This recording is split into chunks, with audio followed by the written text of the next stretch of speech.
Kamusta? Naghahanap ka ba ng tambayang makapag-banding-banding at makakwentuhan? Huwag nang mag-alala, nandito na ang mga titong tropa-tropa. This is your Tito Jico. And this is your Tito Jolo. And you're listening to Talk with Titos. Hello mga pamangkin. Yun, yes. Yes, once again ito yung Titong Jico. And this is your Tito Jolo. It's good to be back, right? Yes, good to be back. After a week. After a week ba? Oo, a week. Oo. Nasanay kasi kaming mawala ng matagal. Mapaparamdam ulit. Yung ghosting lang. Ghosting lang. Oy, speaking of ghosting Oo. Matapos na ng Anong tawag nun? Araw ng mga patay. Araw ng mga patay. Oo. Ayun. Oo. And yes, and we're welcome pala sa aming series ngayon. Yes. Oy, bago to Yeah. Oh, bagong-bago Team to. na tayo monthly Monthly, yun. Oo. Yun yung maganda. Oo. Change. For the change. For the change. And yes, we of our series is we call it Let's Talk About Manhood. Kasi lalaki. Kasi lalaki. Let's talk about man. Yes. And I think yung bagay sa atin ito, no? Siyempre, we're, mga titos. There are certain things that we need to learn as well. Ay, totoo yan. Ay, hindi. Hindi, oo, totoo yun.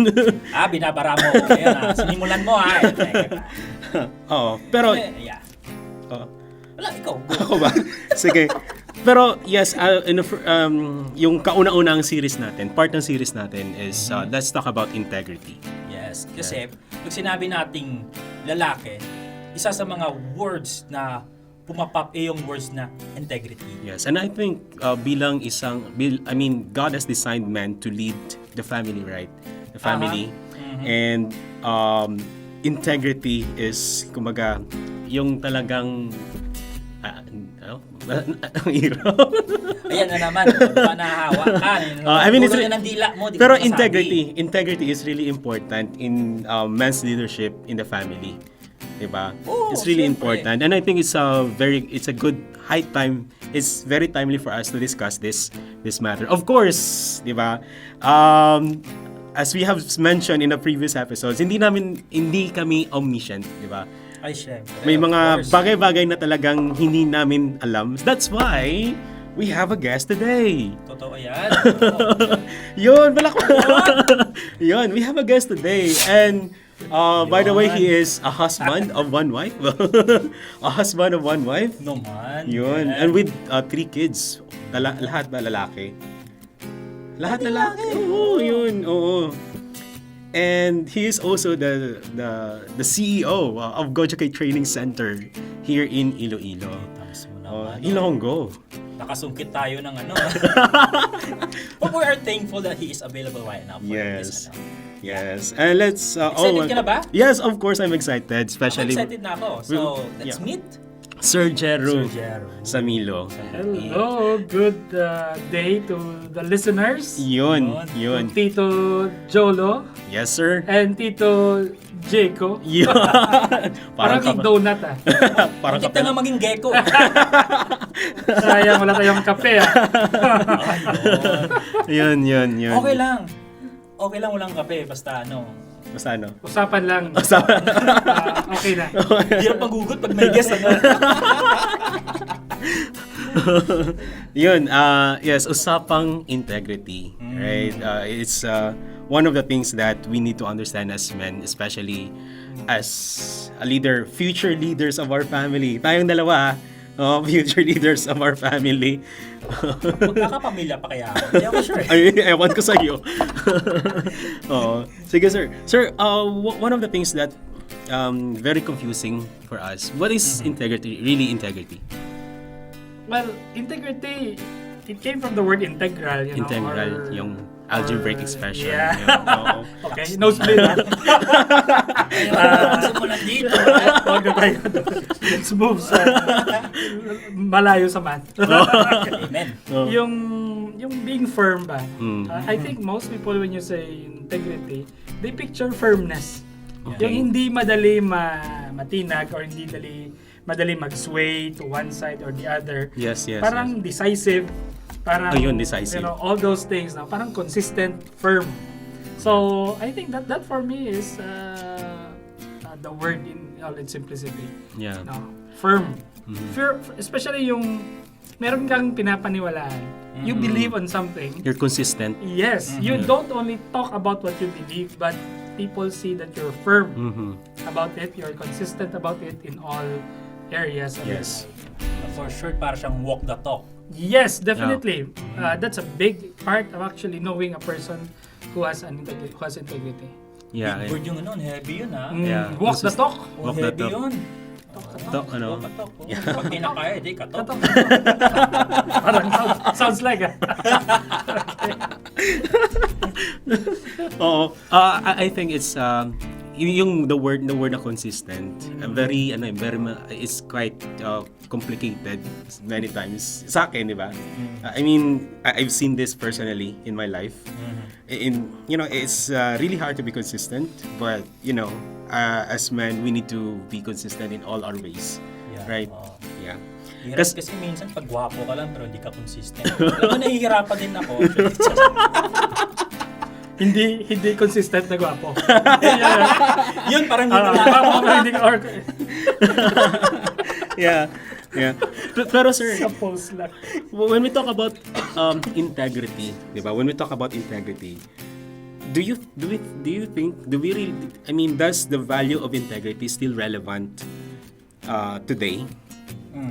Well, actually, I believe it's even more relevant today. It's even more. Yeah, because today we are in a very connected society, and almost privacy is gone, right?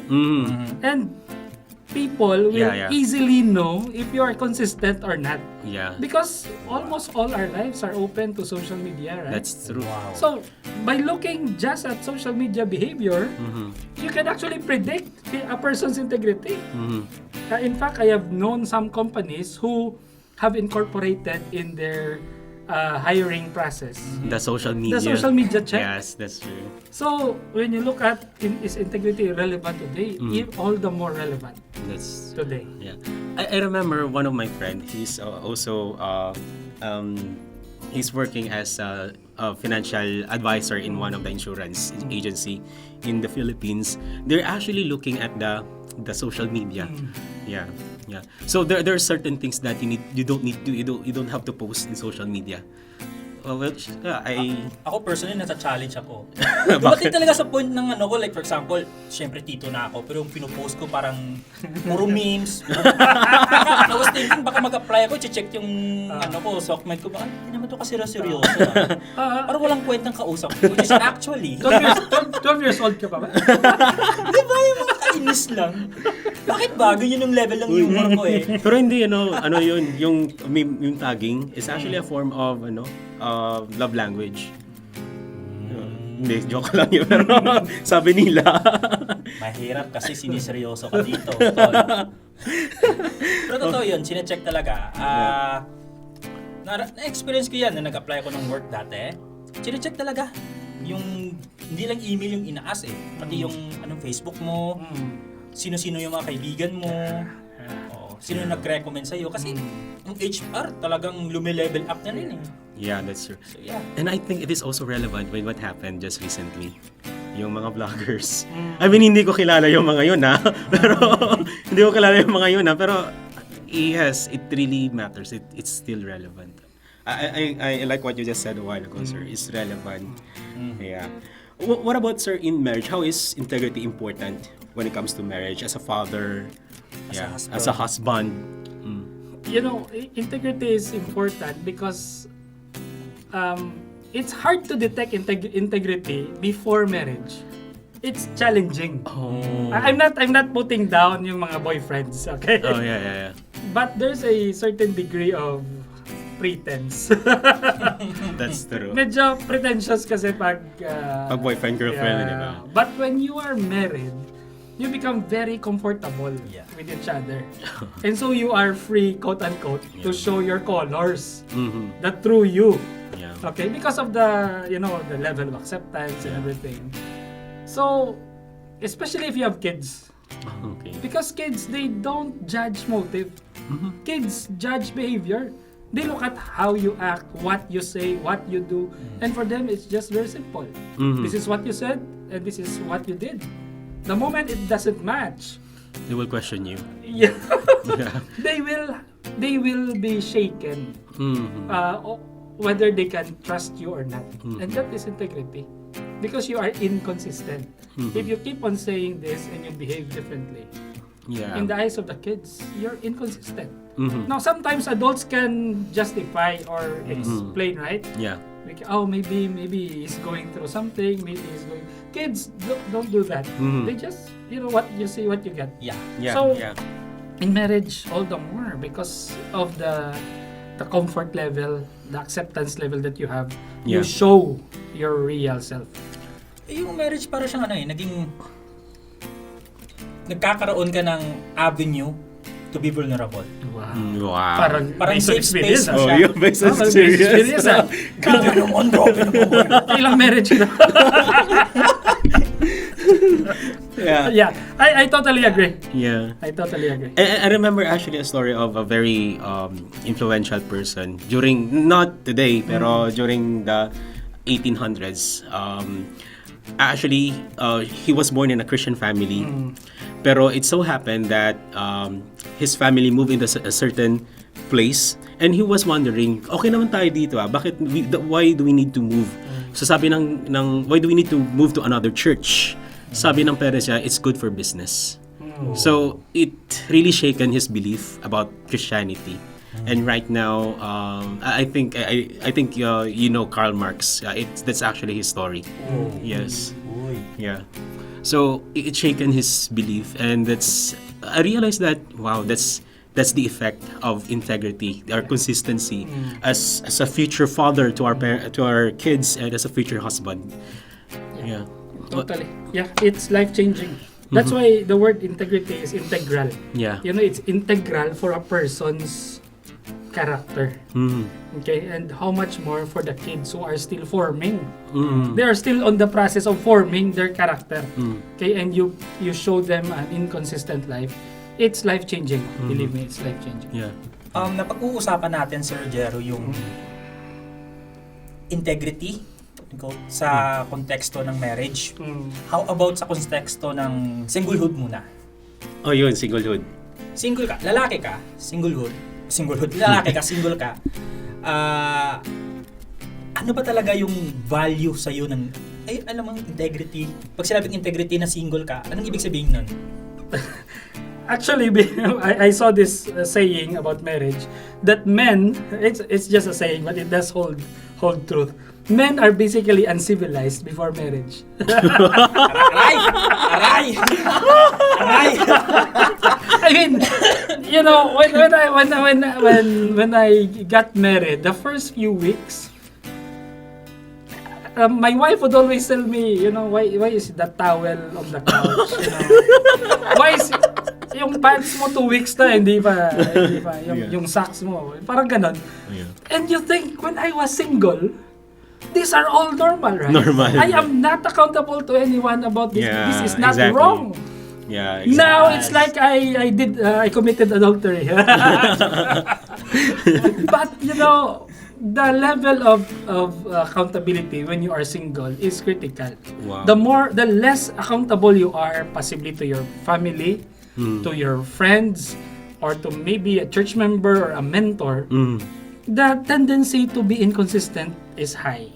Yeah. So that's why I pity younger or single men who don't have communities of other men that they can be accountable with, because they are at a stage where they can be quote unquote be themselves. Yeah. Okay, so for me, I'm not saying that all single men Are uncivilized. Are uncivilized.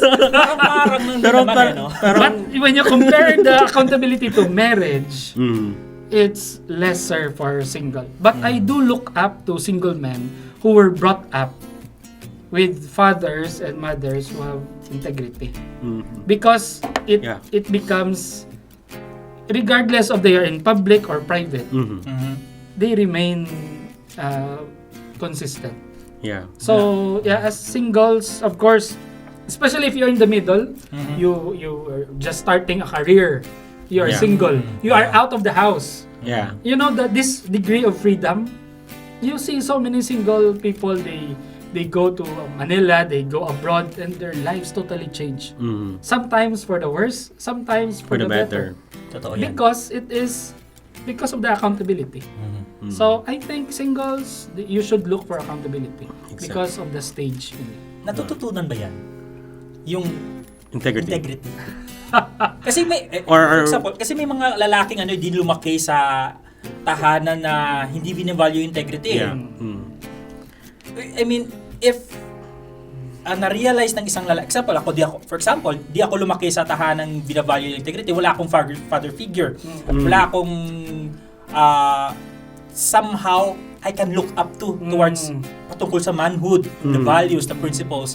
And then eventually, nung I started to stand on my own, and then may mga reflection, may mga realization, and then I realized, ay, kulang ako sa ganito.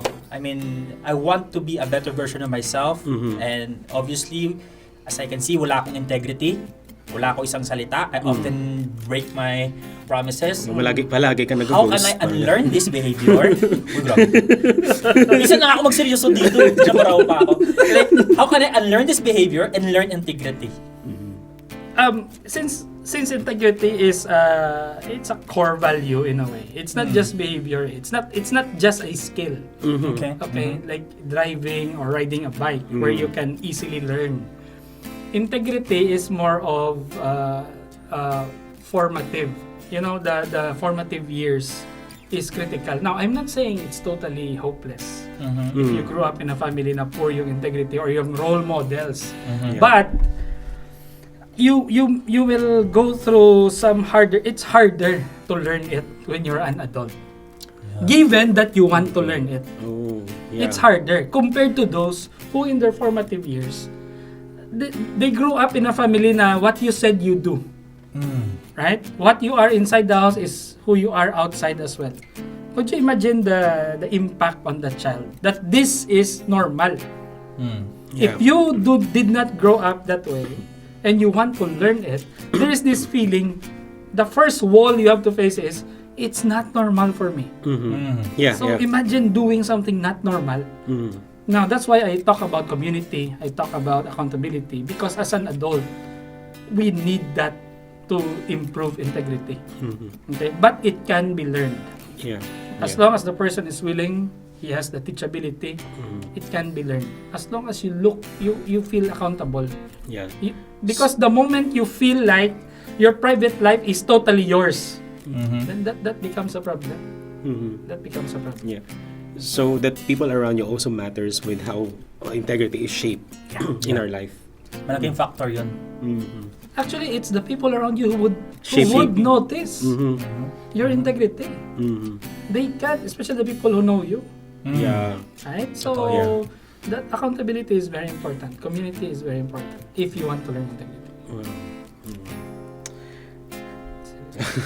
Grabe, ang lal. I mean, nabibless ako I mean, di na sa nabubuhat ng bangko. I mean, nabibless ako sa episode natin ngayon.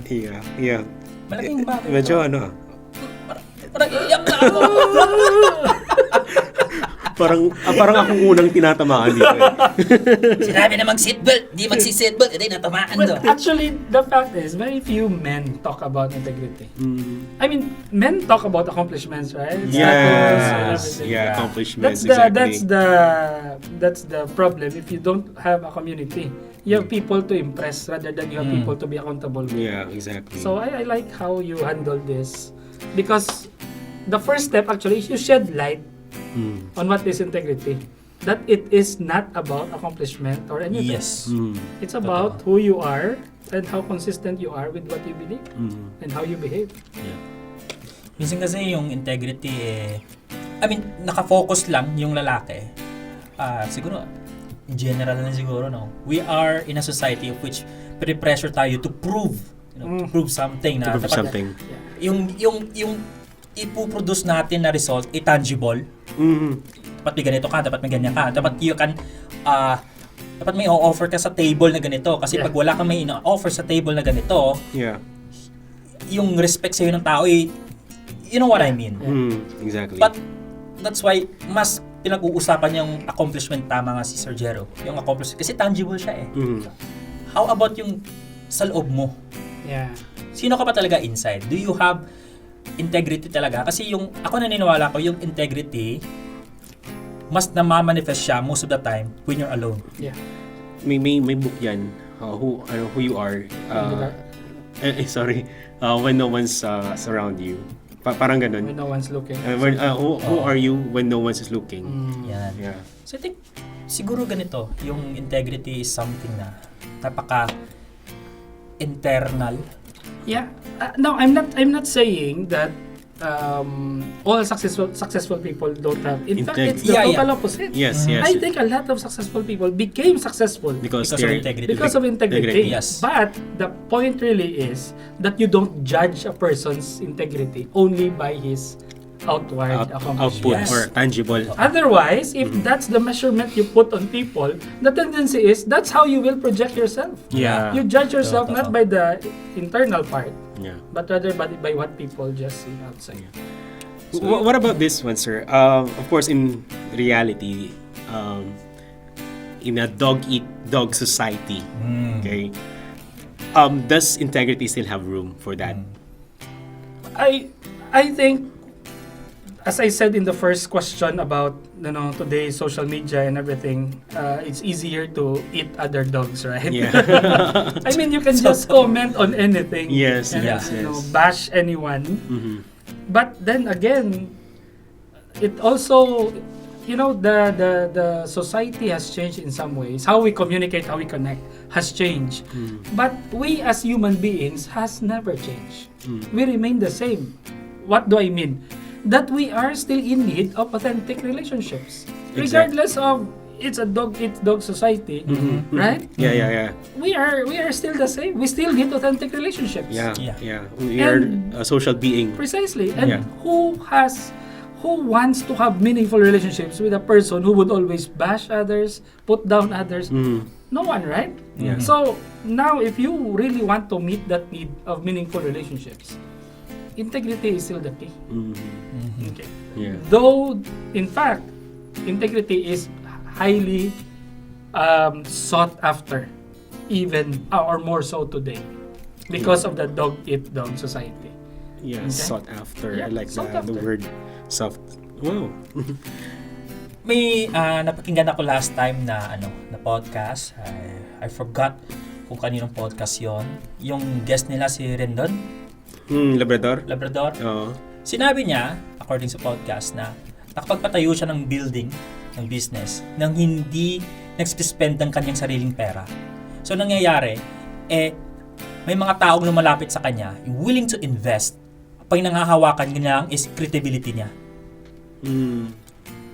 I totally agree. Yeah. That That's is true, right? value.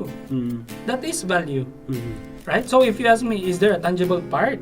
Mm. If I say that integrity is valuable today, is there a tangible part to it? Yes. Success. Successful people, most likely, not all of them, most likely are also dependable people. Yeah, exactly. I cannot fully imagine a person being successful in the eyes of everyone, and he cannot be trusted. Okay. Yeah. Now, of course, we're talking about some people can be corrupt, right? Yeah. But who likes corrupt people? Corrupt people also. You know what I mean? If you want to be a person of integrity, then most likely you will be attracted to people. So the question is, when you go into business, when you go into relationship, you would look for these people, same as you. So yes, there will be success in the area of people being corrupt, quote unquote. There will be success, but among their circle, yes, because they're all like that. But if you want to attract people of high integrity, you have to be one. Definitely, you have to be one. So if you want to eat other dogs, then that's all you get. Yeah. The partners you will have will eventually eat you. Yeah, Yes. exactly. Exactly. It's not being foolproof, but at least it deters, right? Bad company. Yeah. Yeah. It deters. It's a deterrent. It's not immune. You're not immune, but it deters. Less likely. Okay? Because people sense integrity in you. So if I want to take advantage of you, or if I want to partner with you and let's do this business, but this business is, shadowy in a way, most likely I will not ask you to go with me because I'll get a no for that. Funny enough, may mga taong corrupt din naman eh. And yet, when they want to invest something, they seek security. Of course, it's money, man. Diba? Like, Money involved. I mean, even that alone will give us hint kung ano yung value talaga ng integrity / trust na byproduct na ibibigay ng ibang tao sa'yo. I believe everyone wants security, right? Even those with poor integrity, they want. But the question is, where do you get it? Right? If I have so many money, how do I make myself feel secure? Definitely, I will not work with other people. Most likely, I will get security from hiring people or paying from my money itself. Okay? But it's different when you want to journey with people who are of high integrity. Yeah. Because your security is in the relationship. Okay? So most people who get their money and success by unlawful means will most likely will have not peace partnering with people like them. Kasi sila lang din eh. Sila Precisely. lang nakakabula ng buntot. I mean, you see that in movies, right? A gang of 5 bandits would rob a bank. Yes. And when they get all the money and they go outside the city, what do? Somebody kills everyone. Yeah, exactly. Yeah. And gets the money. So, Wow. you know. Yeah. Sir, ego or truth? What should be our driving force in the pursuit of integrity? Yun. Now, ego is, most likely men are egotistical. We have a tendency to... Totoo. Because, now, of course, that's part of our fallen nature. By design, God made us with a drive to lead. Yeah. And with that is the drive to be respected. I mean, how can you lead without being respected, right? Yeah, exactly. So that, though selfishness would come in and create an ego drive. But that is also a picture of the need to be respected. So it's not totally wrong. You know, men have this natural need to be respected. Okay? But, of course, you talk about ego and truth. No real respect comes when there is no truth. Because you respect a person based on the truth of who he is. Exactly. Not of who you think he is. So respect and truth goes together. Ego is basically fantasy. Right? So if you want to fantasize, then, imagine your ego. But if you want respect, you want real respect, then be truthful. Be truthful. Wow. Natamema ako dun. I mean, for example, one of the hardest things a man can do is to say sorry. Ayun.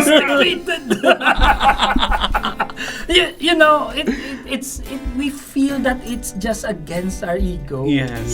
Yeah, exactly. But men don't know that it's not ego that they want. It's respect. Respect. And how you get there, it's truthfulness. Even in failures and in mistakes. Wow. It's a bit counterintuitive, but that's just how God made us. I mean, if you look at Jesus Christ, right? Exactly. How did He decided to get respect and love from us? Died on the cross of a very shameful death. Yeah. I mean, which leader would go through the shame of that? And being innocent at the same time. You go through that shame. Yeah. I mean, I'm even afraid to be ashamed of the sins I'm guilty of. How much more if I am not, right? I will fight for it. Yeah. Because it's my ego. But, Jesus is just different, right? I mean, that's a good picture of men seeking respect through the truth. Through the truth. Yeah. Amen. Ang ganda nun. Ganda nun. Oo. Actually, nananahimik ko dito, gina-digest ko talaga yung I'm telling you. Nom. Pag di makapag-amen, sabihin, aray. Wow. So, yun na nga.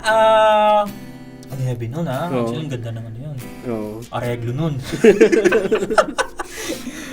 So, napag-usapan natin yung value ng integrity, The relevance. Value. Yeah, value. Yeah, relevance. How can I work on my integrity? Being isang single na lalaki. Oh, yeah. Or single ka man, married ka man, Yeah. ghoster ka man, or I don't know kung anong trip mo sa buhay, pero lalaki ka and na-identify mo yung need mo for that integrity tingi-tingi na yan. How can I work on? Okay. I don't want to depart on truth when you talk about working on integrity. One is the truth, we are created beings. Okay? We are not, we did not evolve into this. We cannot attribute where we are now to what we have done. Yeah. God created us, okay? And because we are created beings, we have a creator. Yeah. Okay? Now that alone becomes a very humbling situation. Now because you have a creator, someday we also face God, right? And God will maybe ask and call us into account about our life. You see, when you are, you know, sa company, when you are going to be accounted for or you are going to be audited, the automatic feeling is, yung mga tinatago ko, lalabas. Yeah. Right? So if you have that feeling, what happens to your daily decisions? You become consistent. You build your integrity. If people don't believe that they will be accountable someday for what they do, whether in public or in private, they will really be losing. They will be losing their integrity. Okay. Second is God gave us communities and relationships. Communities and relationships. Look at them as people to be accountable. Someday God will judge us, but in this life they will judge us, right? Yes. When we are 6 feet below the ground, on our funeral day, right? On our funeral day, could you imagine what people will think about us? Yeah. I mean, we're gone. We can never hear them, right? Yeah. What will they say? What will they think? They think about the people. If you are going to take advantage of others, what will they tell you? What will they tell other people about you? Yeah. So not just God going to judge us. People will eventually. Okay? So, I mean, none of us is going to stay here forever. I mean, each one has to face death, right? So on that funeral, or on that, you know, think about what people will think about you. That humbles you. That creates a life that is, in a way, transparent before God and authentic before people. Okay? So it's safe to say na your integrity is your legacy. Precisely. Legacy. It will outlive you. Yeah. Both negative and positive. Right? Yeah. I mean, Yeah. you talk about Karl Marx Yes. in the beginning, and we all know, you know, communism was Socialism, born, yeah, or was born. socialism, right? Socialism and communism, yes. Communism, right? There are, well, I'm not sure how he looked at it, but obviously, in his name and in his legacy, Yeah. so many bad things were done. Yeah. I mean, so he's gone, right? But he was consistent in a negative way. Possibly, Yes. right? I don't know. Yeah. But legacy is important. When somebody hears your name, you know, 50 years after you're gone, 10 years after you're gone, what would it create in people? Would it create a positive impact? And the only way is if you have been consistent in your character. Okay. Yeah. Tama nga Legacy. siguro yung I like that. Yeah. Legacy your integrity is your legacy. Yun. Tama nga siguro yung part na role ng integrity kung tatay ka na. Kasi eventually, if someday, wala ka na dito, maiiwan na lang yung mga anak mo. And somehow, wala nang makakakilala sa'yo. Yung mga iiwan mo lang sa anak mo is more than just pera o mana. Is talaga, Mabuti yung may legacy mana. of integrity talaga. May mana ba talaga? Utang, sama ng loob. Mga ganun. I totally agree. That's why God, you know, in a way, you're thankful that we will face death. Could you imagine? If we live 500 years? Yes. It's good if you are a person of high integrity. Yeah. But what happens to people who have very poor integrity? Yeah, exactly. And they get to live 500 years? Wow. Right? Sometimes you're thankful that somebody dies, right? I mean, sorry for the word. If a criminal dies, you know, sometimes you're in a way thankful because it's a good to society, you know. But imagine if they get to live So what happens now? Then the life becomes meaningful only because of the legacy you will leave behind. Yeah. Without that, what's the point of life, right? Yeah. I mean, look at the plants and the birds and the trees. An example, just one big tree. What's the whole purpose of his whole life? To produce seed and turn over to the next generation. To give, right, to the next generation. Yes, to make yes. sure that many more trees will grow. That's just the whole purpose of it. Okay? So, how much more as human beings? Yeah. Right? So, we have to, I like the word legacy because it puts a heavy weight on integrity now that you're alive. Because you're not just talking about today. You're not just talking about easy money, easy success. Yeah, Like yeah. people's fleeting praise. Yes, right? yes. If you think about integrity, none of that will matter. What will matter is, what if 5 years I'm gone, 10 years I'm gone, my children, my wife, what will they think of me? Okay? So I think that puts the pressure on integrity. Someone will remember you as a good man. Yeah. You see, you can outlive yourself. You can continue to live, quote Yes. unquote, if you have integrity. Ang sarap siguro sa pakiramdam. For example, namatay ka and then yung anak mo na just keep on going sa buhay-buhay. And you Yeah. meet someone along the way. Ay, kilala ko yung tatay mo ganito. Oh yeah. Ay, And you're like your father, right? You're like your father is also a very good man. Yeah. Isn't that diba? amazing? Well, Wow. grabe ang lalim ng topic natin ngayon, no? Sana naman, pag namatay ako, yung mga anak ko, may na-meet along the way. Kilala kong tatay mo, yung tatay mo. Tatay mo pala, no? May utang na yun. May utang na yun. Ay, wag naman sana. Nakunwood. It's a journey, It's Yeah. a lifetime journey. Yeah. Yes, exactly. Pag-pursue, Lifetime journey. Pag hold on, work on sa integrity. And it will never gonna be easy. Yeah. Kasi number one kalaban siguro ng integrity talaga ego. You think, sir? Because they feel the same. Sometimes they feel the same. But it's God gave us the capacity to feel good, right? Yeah. And that's not useless. The question is, how do you get there? You get there by ego, you get there by integrity.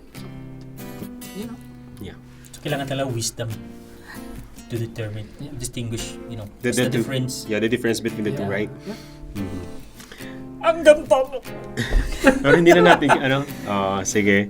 First, I think, tapusin na natin to. Hello! Napakasarap kausap ni Sir Jeru. yes, that's true. That's true. Yeah. And we are thankful and grateful to have you here sa Talk with Titos. Yeah. Pero salamat talaga sa equipment na binigyan niyo. Yan talaga eh. Alam ko na yung motive niya. Hindi naman talaga ako. Uy, hindi naman. Grabe ka naman. Pero- Backdrop lang natin yung mga monoblocks chair, cortina sa ano. Integrity pa kayo.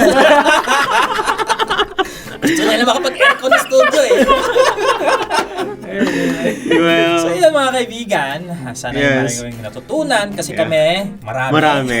Yeah. Ang marami ko natutunan ngayon, especially as, we're praying to be a husband someday, right? And these things really matters, not to us as a man, right? Well, Wow, and so yun na nga, yung unang topic natin, tapos na. tapos na. May kasunod pa. Integrity. Let's talk about integrity. Kasi lalaki. Yes. And next week, I think we're going to talk about purity. Purity na naman. Ang bagong na naman ito. Papaluin na naman tayo nito ng malakas. Yeah, But we're sige. learning. Wow. Yeah. Kasama niyo kami mga kaibigan sa journey na ito. Yes. Tropa, pamangkin, sa mga langga. And yeah, sama-sama tayo dito masaktan, ma-learn, at mag-grow. Yeah. Yan. Sir, any last words that you like? Oh, you would like to promote something? Well, I personally enjoy my journey in integrity. Yeah. It's when you want to journey in integrity, you are stepping into the light. You want to be accountable to God, to your kids, to your friends. Compare that to hiding, right? Yes. Yeah. Living a life of hiding something, hiding this, hiding everything. That I cannot imagine how miserable that life is. So I want to encourage everyone to take that step of growing into integrity, step into the light, be accountable, go to the Word of God. Those are truths. That without truth, you cannot have integrity, right? You can only have fantasies. So That's Yeah. true. yeah, journey with truth and journey with accountability, journey with a community. Get people you trust and just be authentic. To them. Totoo yan. I mean, Yeah. byproduct, isa sa mga byproduct talaga ng integrity, may peace of mind ka. Yeah. Oh, definitely. Yes. Hindi mo mababayaran ng anong salapi, Yeah. tol. Talaga. Well, Wow! Ang sarap ng yeah, episode na ito. Ang sarap ng episode na to. And I'm looking forward to the next episode. Yeah. Let's talk about purity Yeah, kay Kasi Lalaki. that would be next week. Yes. Yeah. Once again, mapagpalang week ahead sa inyo Yes, mga sa inyo lahat. kaibigan, mga Yeah. pamangkens. And once again, we're thankful to Sir Jeru sa kanyang availability. Yeah. At sa Tito Jolo rin. Yeah. Thank you na rin sa sarili ko.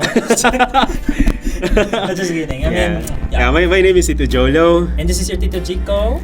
Yeah. And you're And listening to Talk with Titos. Bye. Bye!